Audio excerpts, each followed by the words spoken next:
Assalamualaikum. Welcome to my YouTube channel. Today we are discussing about 7 C's of communication. तो देखते हैं कि 7 C's of communication क्या हैं।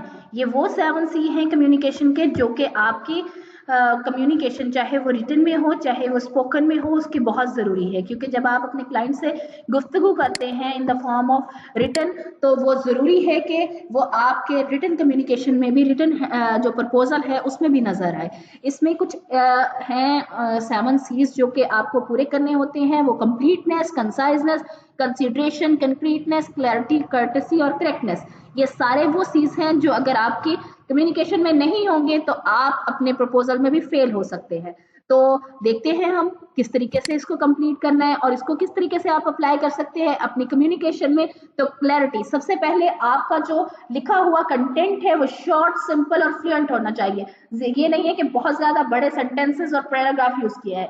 कंसाइज होना चाहिए, लेकिन इसका ये मतलब नहीं है कि आप उसके अंदर से मटेरियल जो रिक्वायरमेंट है वही खा जाए।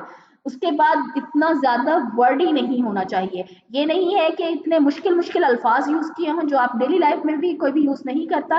वो सिर्फ और सिर्फ आप अपने आप को एफिशिएंट दिखाने के लिए यूज करते हैं, लेकिन आपका क्लाइंट उससे भागता है। उसे सिर्फ और सिर्फ क्या चाहिए, उसे चाहिए कि आप उसकी रिक्वायरमेंट को गेट कर रहे हैं। अगर गेट कर रहे हैं तो उसको इन सर्विस क्या आप प्रोवाइड करेंगे उसको सिंपल अल्फाज में आप बताएं।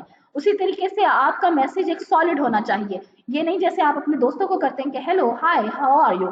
ऐसे मैसेजेस करने के बजाय आप एक कंक्रीटनेस लेके आए। लाइक उसी में आप उसको ग्रीटिंग्स करें, उसी में आप अपना इंट्रो दें, उसी में आप एक ही मैसेज में उसमें आप इंट्रोडक्शन के बाद अपनी स्किल्स और उसकी रिक्वायरमेंट जो आपने उसके मैसेज से गेट की है उसको आप कैसे करेंगे, किस प्रोसेस से गुजरते हुए आप उसके काम को करेंगे। डेडलाइंस भी उसी में बताएंगे और आप जो के उससे बजट ले रहे हैं उसी में बात करें। उसके बाद करेक्टनेस क्या है, करेक्टनेस सबसे ज्यादा जरूरी है।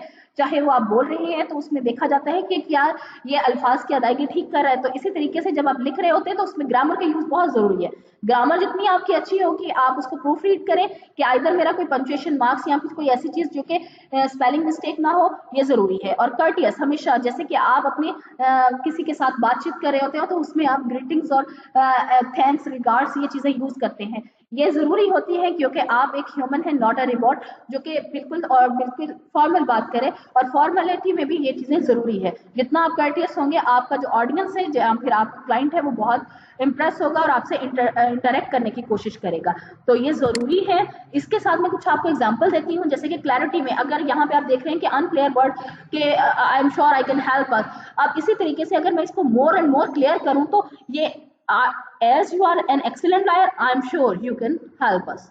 तो क्लैरिटी लेके आए, ये नहीं कि एम्बिगुअस आपका सेंटेंस हो। उसी तरीके से बहुत ज्यादा वर्ड्स को बयान करने की बजाय आप एक वर्ड में करें, फ्रेजल वर्ड यूज करें। लाइक अगर मैं कहूँ एट दिस टाइम तो मैं उसको नाउ में ही बदल सकती हूँ, बिकॉज में बदल सकती हूँ, due to the fact that.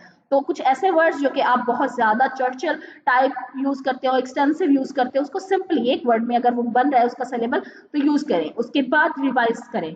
ठीक है, पहले देखें कि आपने उसका ओरिजिनल कंटेंट क्या था, उसमें प्रॉब्लम क्या निकाली और उसका क्या चीज जो है आपने सेट की है। ठीक है, इसमें आपने रिपीटिशन कभी भी नहीं लेके आनी। जब आप एक बात को बार बार दोहरा रहे होगे, चाहे वो आपका एक वर्ड भी दोबारा से रिपीट हो रहा होगा, वो एक रिडंडेंसी क्रिएट करेगा। रिपीटेटिव वर्ड जो है वो आपके मायने, आपके जो मीनिंग्स हैं उसको खराब कर देता है। ये कुछ एक पिक्चर की फॉर्म में आपको मैं ओवरव्यू दे देती हूँ जिसमें कंप्लीटनेस, कंप्लीटनेस का मतलब ये है कि आपने उसमें फुल देना है, कंसाइज देना, लेकिन इसका मतलब ये नहीं है कि आप नेसेसरी इन्फॉर्मेशन मिस कर दें। कंसाइजनेस में आपने टू द पॉइंट बात करनी है। कंसिडरेशन है क्योंकि आप पेपर्स के बारे में बात करें, आप उसमें फैक्ट की बात करें। ठीक है, और कंक्रीटनेस में ये नहीं है कि जनरली बात करना स्टार्ट कर दें कि भाई मैं जो है वो बहुत एफिशिएंट हूँ, मैं हार्ड वर्किंग हूँ, मैं प्रॉब्लम सॉल्विंग हूँ। इससे बजाय आप उसकी रिक्वायरमेंट्स को गेट करके उसमें से जो चीजें हैं उसको स्पेसिफिक करके जनरल से हटके स्पेसिफिक में आए।